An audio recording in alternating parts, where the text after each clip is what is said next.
پیامبر خدا صلی الله علیه و سلم وقتی که اولین بار به مدینه آمدند میگوید برای به خانه یکی از اجداد و یا خویشاوندان مادرم سکونت گزیدند.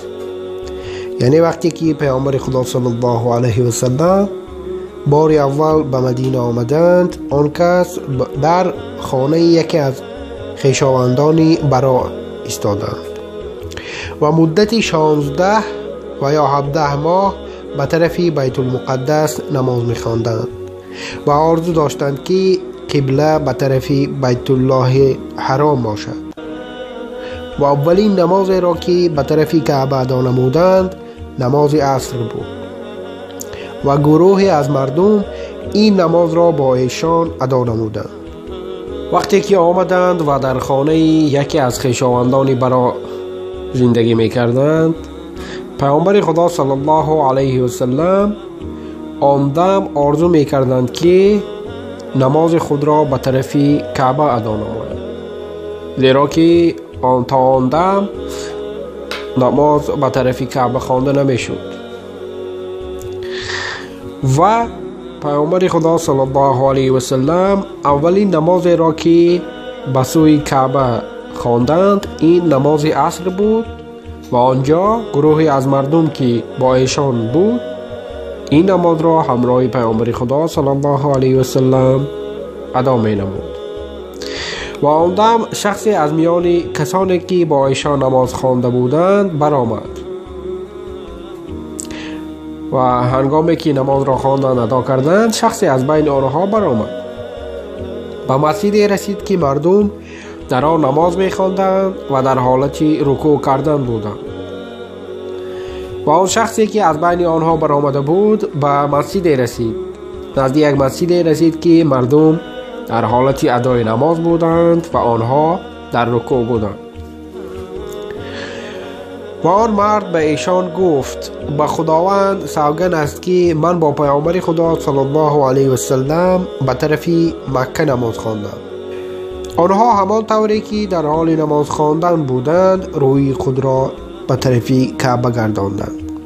و همان دم وقتی که این سخن را آن مرد گفت آنهایی که در نماز بودند در همان حالت نماز خواندن روی خود را به طرف کعبه گرداندند. یهود و اهل کتاب از اینکه پیامبر خدا صلی الله علیه و سلم به طرف بیت المقدس نماز می‌خواندند خوشحال بودند، ولی هنگامی که قبله به طرف کعبه تغییر یافت بدشان آمد. یعنی تا آن دمی که پیامبر خدا صلی الله علیه و سلم به طرف بیت المقدس نماز می‌خواندند، یعنی که به طرف کعبه نه، آنها خوشحال بودند و هنگامی که قبله به طرف کعبه تغییر یافت آنها از این کار خیلی خشمگین شدند. ابو سعید خدری رضی الله عنه میگوید از پیامبر خدا صلی الله علیه و سلم شنیدم که فرمودند وقتی که شخصی مسلمان گردید و اسلامش حقیقی باشد، یعنی که ابو سعید خدری میگوید که پیامبر خدا صلی الله علیه و سلم گفتند که وقتی نفری که مسلمان می شود و اسلامش حقیقی باشد، یعنی که پذیرفتن دین اسلام از جانب او با نیت نیک باشد، خالصانه باشد، خداوند تمام گناهان را که پیش از مسلمان شدن مرتکب شده است می بخشد و بعد از این دوره حساب و مجازات است. یعنی که شخصی وقتی که اسلام را قبول می نماید تا آن دمی که او اسلام را قبول نمود چه گناهانی که کرده باشد بعد از پذیرفتن اسلام همه آنها تازه کرده می شوند و از همان دمی که او اسلام را قبول نمود برای این شخص آغاز می شود دوره حساب کتاب. یعنی که از این پس گناهان و کارهای ثواب او نوشته می شوند که فردا روز قیامت در ترازو برکشیده خواهند شد.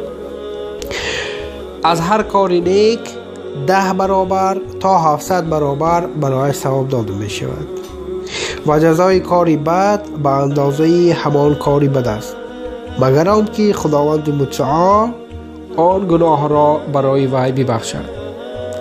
یعنی که وقتی که او کار ثواب میکند، وی میتواند که برای یک کار 10 برابر و تا 700 برابر ثواب بگیرد، و وقتی که کاری بد میکند جزای او به همان اندازه کاری کردگیش است، مگر در حالی که خداوند آن گناه او را ببخشد. و از عایشه رضی الله عنها روایت است که گفت در حالی که زنی نزدم نشسته بود، پیامبر خدا صلی الله علیه و سلم به خانه آمده و پرسیدند این زن کیست؟ یعنی عایشه رضی الله عنها میگوید که هنگامی که زنی در خانه امام بود، پیامبر خدا صلی الله علیه و سلم آمدند و پرسیدند که این زن کیست؟ گفتم این فلان زن است که بسیار نماز میخواند. فرمودند ساکت باش، بر شما عبادت آنقدر لازم است که توانی انجام دادن آن را داشته باشید و خداوند ملول و خسته نمی شود تا آنکه شما ملول و خسته نشوید. و عایشه رضی الله عنها میگوید بهترین عبادت در نزد پیامبر خدا صلی الله علیه و سلم عبادت بود که عبادت کننده بر آن مداومت میکرد. دوستان عزیز، شما میتوانید به شبکه ما با پخش نمودن تکمچه پد در زیر همین ویدیو آبونه شوید و از نوارهای نوبتی ما بخبر نمانید. و اینچنین میتوانید نوارهای بیشتر را در یوتیوب کانال ما با نام برادر مسلم مطالعه نمایید. خداوند نگهبان هر یک شما. السلام علیکم و رحمت الله و برکاته.